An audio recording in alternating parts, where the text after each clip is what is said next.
Assalamualaikum warahmatullahi wabarakatuh.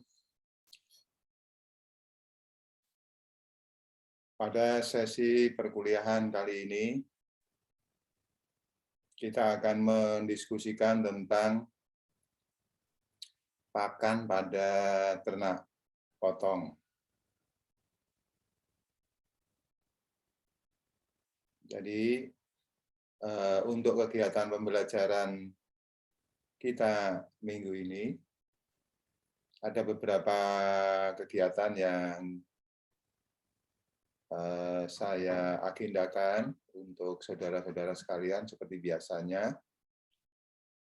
Jadi yang pertama, penjelasan tentang materi perkuliahan. Kemudian yang kedua,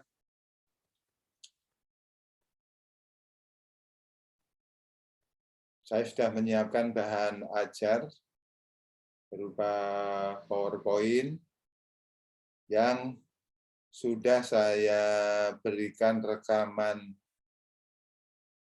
penjelasannya secara lisan. Yang ini saya harapkan Anda sekalian bisa mengikutinya dan bisa mengulang-ulangnya ya. Kemudian yang ketiga, ada kegiatan berupa latihan untuk mengidentifikasi berbagai jenis pakan ternak. Dan yang keempat, itu ada tugas yang berupa, sebetulnya tugas ini merupakan review kembali terhadap fungsi-fungsi nutrien bagi tubuh ternak yang mengkonsumsinya.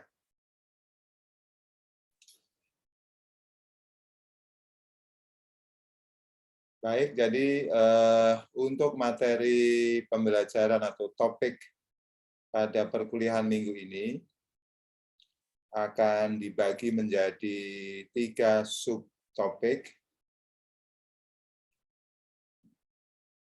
Yang pertama, nutrien dan fungsinya bagi tubuh ternak, yang nanti kegiatan pembelajarannya akan diperdalam ya, melalui tugas. Kemudian yang kedua, klasifikasi pakan pada ternak. Dan yang ketiga, memilih bahan pakan untuk ternak potong. Jadi ini adalah 3 sub pokok bahasan atau subtopik yang akan saudara-saudara pelajari pada minggu kali ini. Baik, selanjutnya secara sepintas atau secara garis besar saya akan menyampaikan apa dari isi subtopik tadi. Untuk subtopik yang pertama tentang nutrien dan fungsinya atau manfaatnya bagi tubuh ternak. Seperti sudah pernah saudara-saudara pelajari pada mata kuliah nutrisi ternak atau dasar tentang nutrisi ternak, bahwa pakan yang dikonsumsi oleh ternak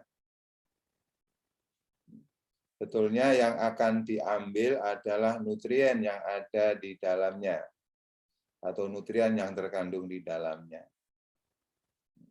Jadi nanti yang akan dimanfaatkan, jadi pakan itu dikonsumsi, dicerna, kemudian diabsorb nutriennya, kemudian yang dimanfaatkan itu adalah nutrien hasil absorpsi dari proses pencernaan. Nah, nutrien itu ya terdiri dari ada protein, ada karbohidrat, ya, ada lemak, ada mineral, ada vitamin. Ya. Nah, masing-masing nutrien itu memiliki fungsi yang berbeda-beda bagi tubuh ternak.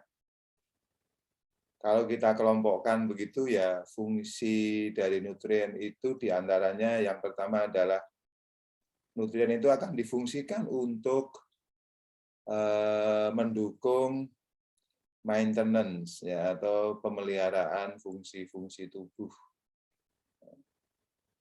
menggantikan sel-sel tubuh yang rusak, membantu proses pencernaan, metabolisme, dan lain sebagainya. Nah, kemudian yang kedua, fungsi untuk mensupport proses produksi pada ternak. Jadi kalau ternak itu ternak potong, maka produksinya adalah daging ya.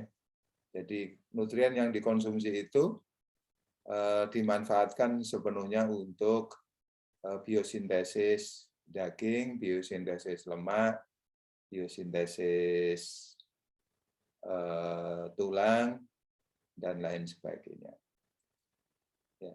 Jadi itu fungsi dari nutrien yang terkandung di dalam pakan yang nanti saya minta saudara-saudara sekalian untuk membuat deskripsinya, menjelaskannya apa saja fungsi-fungsi dari nutrien itu di dalam tugas ya, yang akan saya berikan kepada Anda sekalian. Kemudian yang kedua, subtopik yang kedua adalah klasifikasi pakan pada ternak potong.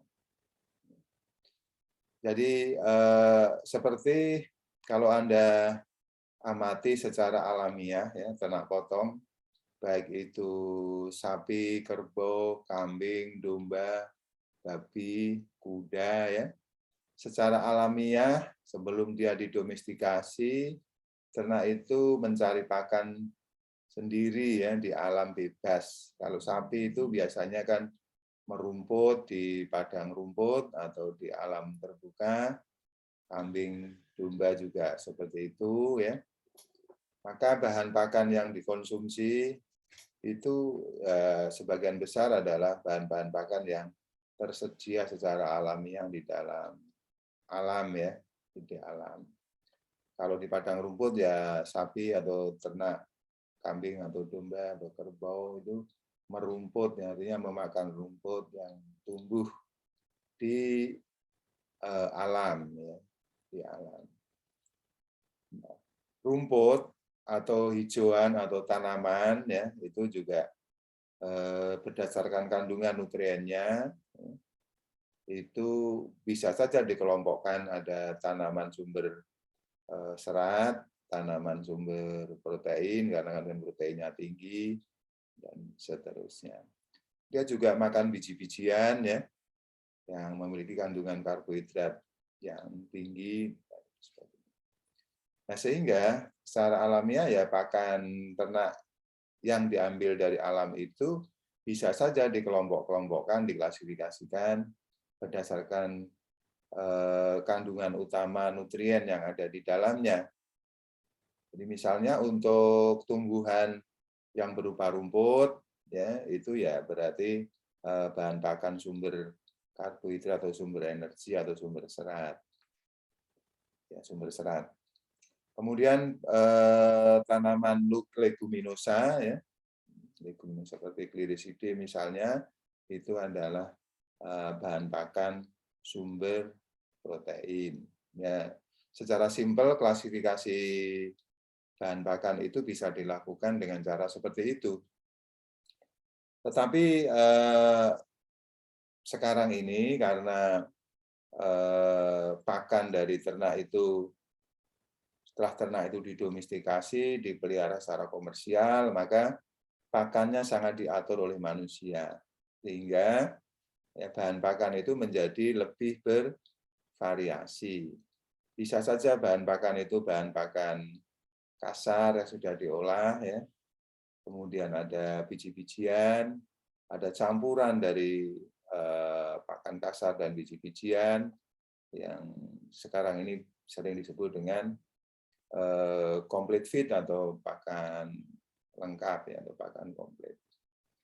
Nah, itulah sebabnya maka kemudian klasifikasi pakan ternak itu menjadi lebih kompleks ya, atau lebih lebih lengkap ya sekarang ini.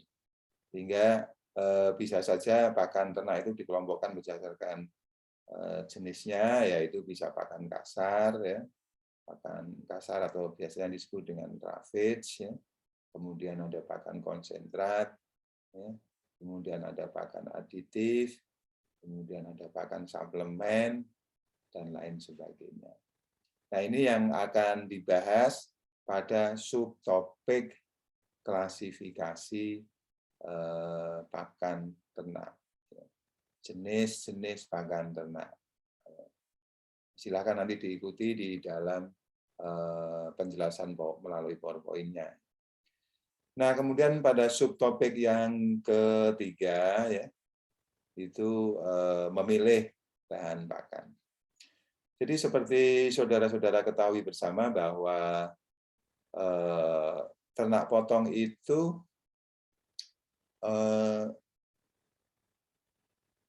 jenisnya bermacam-macam. Ada yang berupa jenis itu spesies ya. Jadi bisa saja ternak potong itu ada sapi, ada kerbau, ada kambing, ada domba, ada babi, ada kuda. Nah, masing-masing jenis ternak itu memiliki sistem pencernaan yang berbeda karena organ pencernakannya berbeda. Tapi contohnya misalnya kalau kambing, domba, sapi, kerbau itu organ pencernakannya atau sistem pencernakannya relatif sama, yaitu karena ternak-ternak tersebut termasuk dalam kelompok ruminansia. Nah, tapi ada babi itu bukan ruminansia, alat pencernakannya berbeda, sistem pencernakannya berbeda. Kuda itu herbivore ya, tetapi dia bukan ruminansia, sehingga juga bahan pakannya misalnya berbeda. Kalau babi itu omnivora, ya. Jadi bukan herbivora. Nah, berdasarkan sistem pencernaan pakan yang berbeda yang dimiliki oleh masing-masing jenis ternak, maka bahan pakannya mestinya juga berbeda, menyesuaikan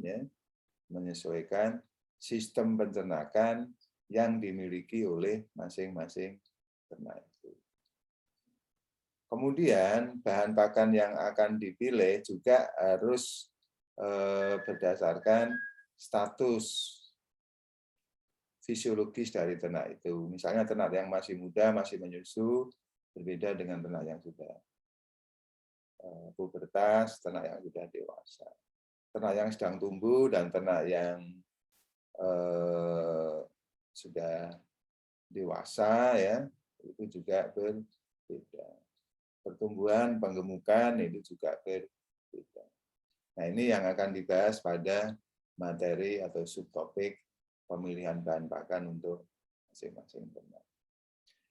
Ya, jadi 3 subtopik itulah yang akan saudara-saudara pelajari pada mata kuliah atau kegiatan pembelajaran minggu ini ya. Silahkan ikuti kegiatan pembelajaran ini dengan tertib ya. Yang pertama, isi dulu absensi atau presensi. Kemudian yang kedua, pelajari bahan-bahan ajar yang sudah disiapkan. Yang ketiga, kerjakan latihan. Kemudian yang terakhir, yang keempat, kerjakan tugas. Selamat belajar, mudah-mudahan capaian pembelajaran yang sudah direncanakan bisa saudara peroleh. Saya akhiri, Assalamualaikum warahmatullahi wabarakatuh.